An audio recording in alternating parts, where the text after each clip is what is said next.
Meron bang 250 tattoo? Nakakatawa na namang marinig. Haha, sa akin 250. Iniwan yung ID tapos hindi na bumalik.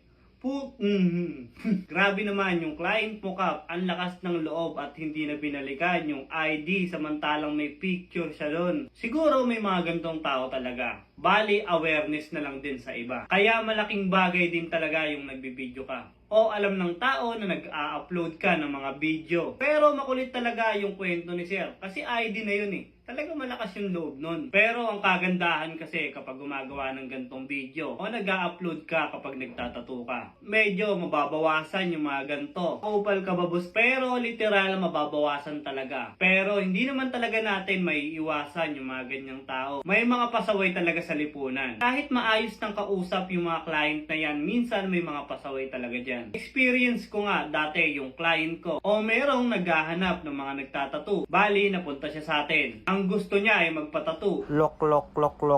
Pinapasok ko na sa studio. Nakapag-usap na kami at meron siyang dalang picture o design na gusto niyang ipatato. Napag-usapan na namin na ganito yung presyo, ganito ganyan. At nagkasundo naman din kami katagalan. Hindi ko na masyadong natandaan kung ano yung exactly nangyari. Parang meron kasi siyang konting hindi nabayaran. Pero ang senaryo nun, pagkatapos namin magtato ay may iniwan siyang gamit. Yung mga bagay na pinakamahalagang gamit natin. Para pagkatiwalaan natin na babalik siya. Upload ko na rin yung video na yon. Parang ganito yung senaryo. May iiwan na gamit at babalik nga lang din. Hindi ko kakilala yung client ko pero maganda yung kwentuhan namin. At hindi katagalan, natapos din naman namin yung tattoo na gusto niyang ipagawa. Bali dito siya nagpatattoo at ganito kalaki yung pinatattoo niya. At meron na nga kaming napag-usapang presyo. Pero sabay singit siya na iiwan nga daw niya yung gamit niya at uuwi sa saglit. Nakakakaba kasi hindi mo naman talaga siya kilala. Okay naman yung gamit na iniwan niya. Pero para sa akin, napaisip ako, ang pangit naman na itong kausap. Ang ganda-ganda ng usapan namin, tas ganun bandang uli. Pero wala na akong choice kasi ganun na yung nangyari. Bali, tinanggap ko yung gamit na may halaga naman. Ang problema, hindi ko naman siya kailangan. Kaya na-weirdohan ako sa ganung tao. Habang tumatagal na paisip ako, babalik kaya yun? Chine-check ko pa nga yung gamit kung kano kaya halaga nito. Papaisip pa nga ako kasi kung sa kanya ba talaga yun. Para hindi na kayo mag-isip kung ano ba yung gamit na iniwan niya. Cellphone. At meron naman siyang picture doon. Pero ang pangit pa rin sa pakiramdam na may ganun kang naging client. Kaya sa mga nagbabalak na magpatato sa akin, huwag nyo antayin na i-vlog ko pa kayo.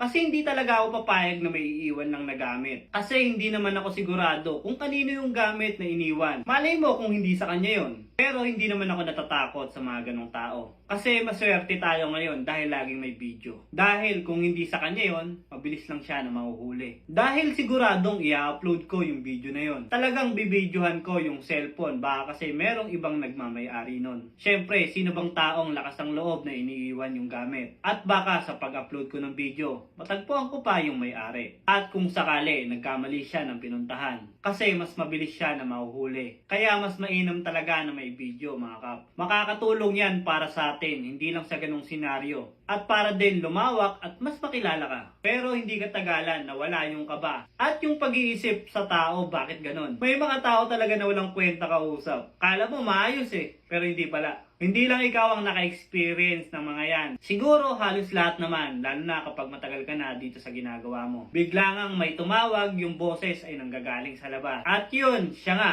bumalik yung may-ari. O yung tinatuan natin na medyo pasaway. May dalang pera. Pero dapat kanina pa niya dala yun Pinapakaban niyo pa yung tao. Nag-iisip niyo pa. Pero may twist na naman. Medyo pasaway nga yung naging client natin. May kulang pa nga sa ibinayad niya. Kumuha ng pera, bumalik, tapos kulang pa rin yung babayad. Grabe talaga. Sino rin ba yung mga naka-experience ng ganito? May mga makukulit na client no? Meron pa nga akong isang kwento yung service Pero susunod ko na lang ikukwento. Dahil hindi pa nga tapos yung kwento ko ngayon. Konti na lang naman yung kulang niya. Pero ang problema, kulang pa rin. Tapos yung mangyayari, kukunin na niya yung gamit niya. Tapos kulang pa siya, ano na yung pangahawakan ko? Di ko naman siya kilala. Kwento-kwento siya ng ganto, ng ganyan. Dito siya nakaano, dito siya nakaganyan. Ewan ko sa'yo. Nakakatawa na lang talaga yung mga gantong senaryo dahil tapos na Pwede mo pa rin naman subukan. Videohan na lang natin. Joke lang. Sa mga pasaway dyan, huwag nyo na ako isali. Tapos na ako dyan, yung iba na lang. Dahil sigurado naman na hindi mauubos yung mga tao na ganyan. May mga pasaway talaga. Kulang na nga yung pambayad. Wala na tayong magagawa. Nagdesisyon na yung tao. Di man lang niya ako tinanong sa desisyon ko. Pero nararamdaman niya na papayag naman siguro ako eh. Siyempre, bait-baitan tayo eh. Pero sa mga taong mga ganyan, pinagpapasa Diyos na lang natin yan. Pinagdadasal pa nga natin eh. Di ko lang alam kung mabuti o masama. Pero pinagdadasal natin yan. Di mawawala yun, pagdadasal talaga natin yun. Para maging mabuti na lang sa susunod. Eh kulang na nga yung binayad. Nung nangyari, ayun, di na ako binalikan. Bait, di ba?